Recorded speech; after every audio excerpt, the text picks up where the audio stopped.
Welcome to the Dr. Wyatt Show podcast, where developing a long-lasting, happy relationship is the status symbol to achieve. And following my 6 marriage steps is a path to help get you there. I'm your host, Dr. Wyatt Fisher, a licensed psychologist specializing in couples counseling. If you want more love and less conflicts, I have an app for that called Keep the Glow. Download it wherever you get your apps and start with 2 weeks free. Do you have a heart for couples?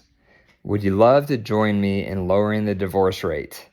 Have you learned a lot of lessons in your relationship and you want to pay it forward? Well, now is your time to become a relationship coach. The industry is red hot, and there's never been a greater need for support and for help for couples. The divorce rates are high, couples are isolated, and so the need for helpers has never been greater, and that's where you come in. If you have a heart for couples, consider enrolling in my FRCA Coaching Academy starting September 25th. This program is one of a kind. It's ICF accredited. It's live with me for 12 weeks for 90 minutes every week. You have a practicum experience. You're going to meet with one of my master coaches twice throughout the program for individualized support, and the list goes on and on. So if you want to become a relationship coach, my program, FRCA, will show you everything you need to know step by step on how to become a relationship coach in 90 days. You don't want to miss it. Grab your spot. The link is in the show notes, and I hope to see you in the cohort. Today I'm going to talk about 6 reasons to address the walls in your heart toward your partner. So what's a wall? A wall is something that we build inside of ourselves in response to hurt. And we can get hurt in relationships in all sorts of ways. Maybe your partner's hurt your feelings. Maybe they've offended you. Maybe you felt disrespected. Maybe your needs aren't met. For whatever reason, your partner has probably done something through the years that's made them seem unsafe. So what we do in reaction to that is we build walls. Metaphorical walls, but we have these walls in our heart that we construct to stay safe. So maybe part of that wall is we withdraw, or we don't share as much, or we pull back physically, or we're just not quite as vulnerable. Walls make us retreat. So just like in any interaction, if you think about a war, people erect walls for protection.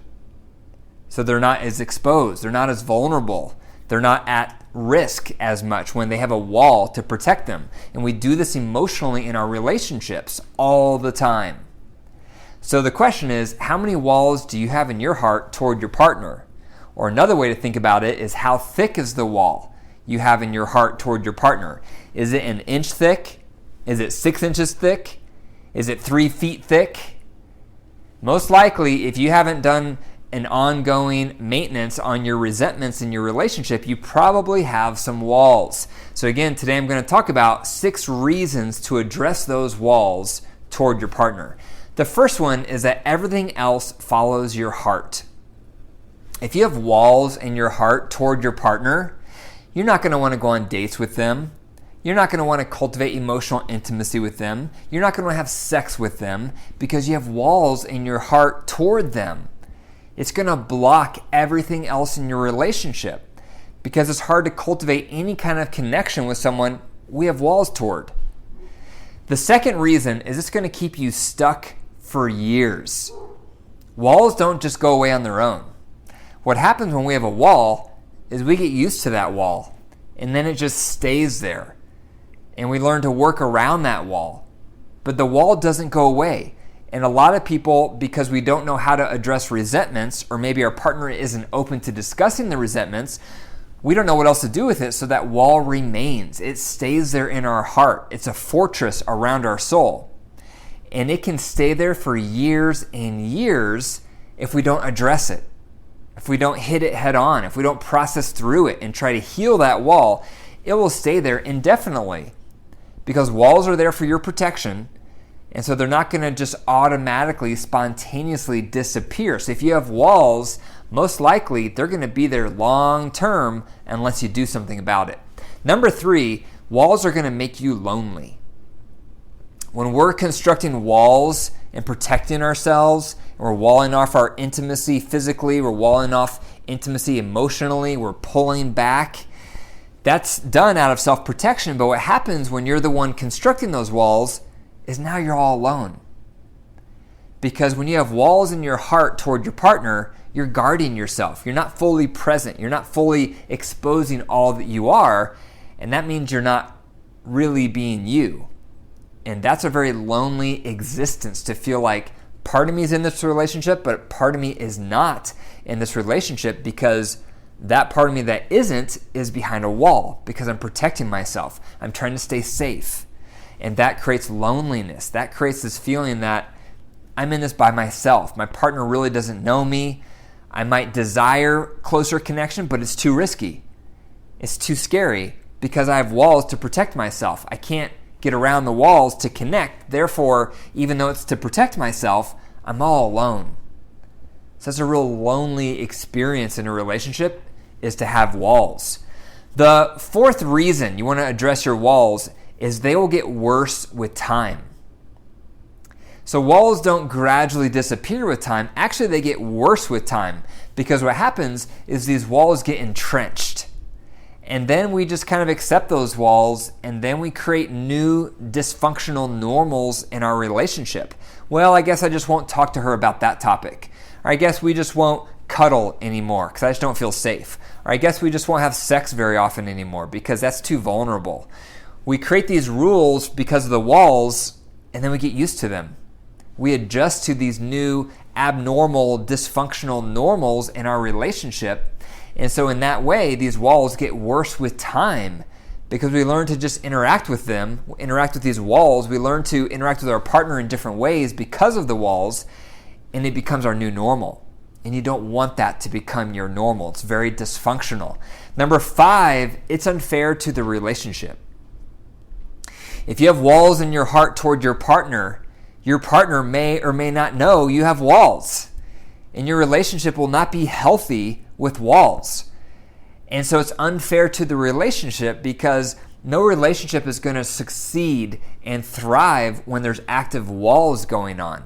So if you haven't brought up your walls, if you haven't tried to work through those walls, if you haven't tried to talk to your partner about those walls to receive healing and resolution on those walls, then the walls are just going to get worse with time, and it's unfair to that relationship, because the relationship only has hope of getting better if you address the walls. So in that way, if you're holding on to those walls, you're keeping those walls, you're protecting the walls, you're getting adjusted to those walls, it's really unfair to the relationship, because the relationship has no hope of healing and improving. Number 6, the 6th reason to address the walls in your heart, is this going to increase your affair risk. Because if you have all these walls in your heart toward your partner, you're walling yourself off from real connection to them, and that makes you vulnerable to getting that connection met somewhere else.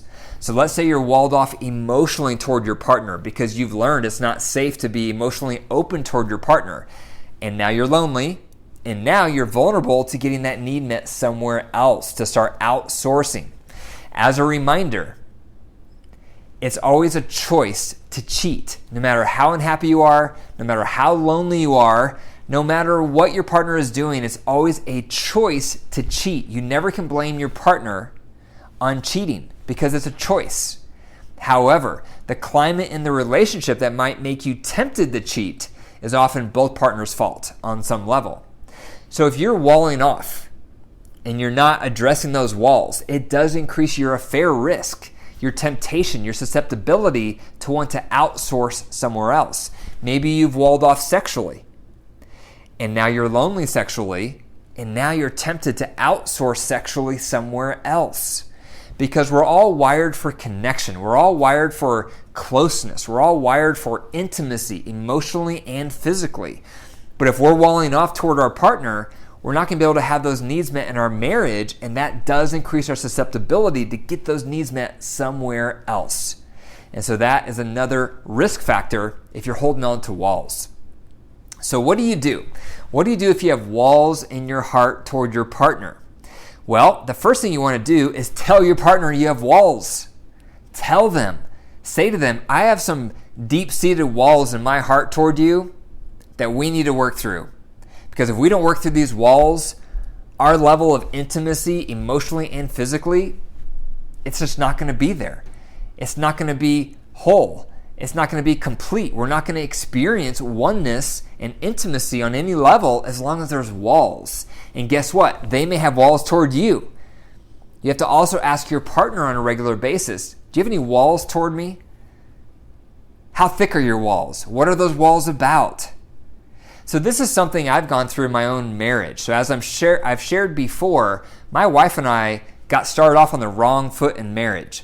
My wife had a lot of sexual trauma in her upbringing that was dormant. And that trauma didn't surface until we got married. And the way it surfaced is that my wife wanted nothing to do with me sexually for long periods of time. And I was just starting graduate school. I didn't know how to respond properly to that kind of trigger, that kind of trauma in my partner. And so instead of being understanding and compassionate, I responded with anger because I felt so rejected. The more I responded with anger to her sexual rejection, the more she built walls. The more she built walls and pulled away from me, the more rejected I felt, the more angry I became, the more walls she built. So we finally had a breakdown after this pattern for years in our relationship, and we started seeing trauma specialists, therapists, and we saw therapists for around 5 years to work through all that trauma, because her trauma then created trauma for me, that chronic rejection over years and years and years. And so I got in the habit during that phase in our relationship where I would ask her, what walls do you have toward me? How are your walls? What do we need to talk about? What resentments are you having toward me? And then if she would say, yes, I have some walls toward you, then I would say, I'm all ears, but please use the Reunite tool. Now, if you've listened to me for a while, you've heard me talk about the Reunite tool. The Reunite tool is a conflict resolution tool I've designed for couples to work through walls, to work through resentments. If you don't know about that tool, you can Google it. Reunite tool. You'll see the article at the top. Master that article. Master that tool. If you need help, send me an email and I can set you up with one of my coaches. You can also go to my website, drwyattfisher.com, and click on coaching, because a lot of couples need help with how to implement the Reunite tool. It's not easy, but it's transformational. And so I went through this in my own marriage, where again, we went through years where I would be asking my wife, what walls do you have? What resentments do you have? What iceberg do you have toward me? Because it was an iceberg. It was cold as ice in our relationship for years. And no kidding, every week she would have a new wall. And those walls were from her traumatic upbringing combined with my negative reaction toward her trauma. So it was mixed together. And so I would have to listen to these resentments she had toward me. But again, I would ask her, please use the Reunite tool. Because the Reunite tool keeps it emotionally safe so that I wouldn't feel attacked and I wouldn't get defensive, but I would respond with empathy and ownership and apology and amends. So I would highly recommend get in the habit of asking your partner today, what walls do you have toward me?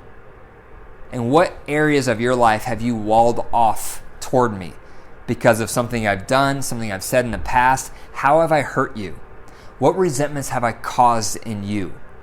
How have you walled off for survival in our relationship? And then if your partner says, yes, I do have walls, then say, can we please read this article on the Reunite tool? And you address those areas of resentment one at a time using the Reunite tool. So those are 6 reasons to address walls in your relationship. Number 1, everything else follows your heart. Number 2, it will keep you stuck for years. Number 3, they will make you lonely. Number 4, they will get worse with time. Number 5, it's unfair to the relationship because the relationship can't get better when there's active walls. And number 6, walls increase your affair risk. Thank you for listening to the Dr. Wyatt Show podcast. If you enjoyed the episode, click the 5 stars and leave a review. And be sure to subscribe for future episodes. Remember, your marriage is alive. So if you want to nurture it and care for it, it will come back. It can happen. It will heal. But if you deprive it and neglect it, it will wilt and die. The choice is up to you. Take care.